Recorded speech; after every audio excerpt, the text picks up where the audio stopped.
ఓం శాంతి. మురళి తారీఖు 30/4/2025. ఈరోజు మురళి సారము. బాబా చెప్తున్నారు, మధురమైన పిల్లలు, తండ్రి మిమ్మల్ని పురుషోత్తములుగా తయారు చేసేందుకు చదివిస్తున్నారు. ఇప్పుడు మీరు కనిష్ఠుల నుండి ఉత్తమ పురుషులుగా అవుతారు. అందరికన్నా ఉత్తమమైన వారు దేవతలు.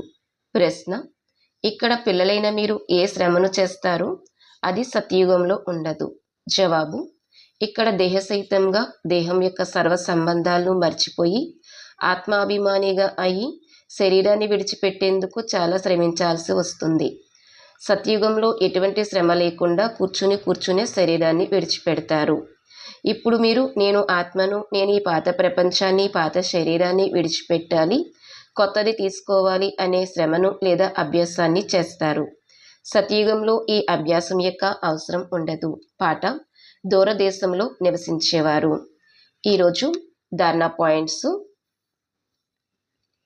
ఏ విధంగానైతే బ్రహ్మా బాబా తమదంతా ట్రాన్స్ఫర్ చేసి పూర్తి అధికారాన్ని తండ్రికి ఇచ్చేశారో, ఆలోచించలేదు, అదే విధముగా ఫాలో ఫాదర్ చేసి 21 జన్మల ప్రారంధాన్ని జమ చేసుకోవాలి. అంతిమ సమయంలో ఒక్క తండ్రి తప్ప ఇంకేది గుర్తుకు రాకూడదు అనే అభ్యాసం చేయాలి. నాదంటూ ఏదీ లేదు, సర్వస్వము బాబాది. అలఫ్ మరియు బే అనగా తండ్రి మరియు వారసత్వము. ఈ స్మృతి ద్వారా పాస్ అయ్యి విజయమాలలోకి రావాలి. ఈరోజు వరదానము: మనసుపై పూర్తి అటెన్షన్ పెట్టుకునే ఎక్కే కళ యొక్క అనుభవి విశ్వపరివర్తక భవ. ఇప్పుడు చివరి సమయంలో మనసు ద్వారానే విశ్వపరివర్తనకు నిమిత్తులుగా అవ్వాలి. అందుకే ఇప్పుడు మనసులోని ఒక్క సంకల్పం వ్యర్థమైన ఎంతో పోగొట్టుకున్నట్లు. ఒక్క సంకల్పాన్ని కూడా సాధారణ విషయంగా భావించకండి. వర్తమాన సమయంలో సంకల్పాల అలజడి కూడా పెద్ద అలజడిగా లెక్కించబడుతుంది. ఎందుకంటే ఇప్పుడు సమయం మారిపోయింది, పురుషార్థపు గతి కూడా మారిపోయింది. కాబట్టి సంకల్పాలలోనే పులి స్టాప్ పెట్టాలి. ఎప్పుడైతే మనసుపై ఇంతటి అటెన్షన్ ఉంటుందో అప్పుడు ఎక్కే కళ ద్వారా విశ్వపరివర్తకులుగా అవ్వగలరు. స్లోగన్: కర్మలలో యోగం యొక్క అనుభవం అవ్వడము అనగా కర్మయోగిగా అవ్వడము.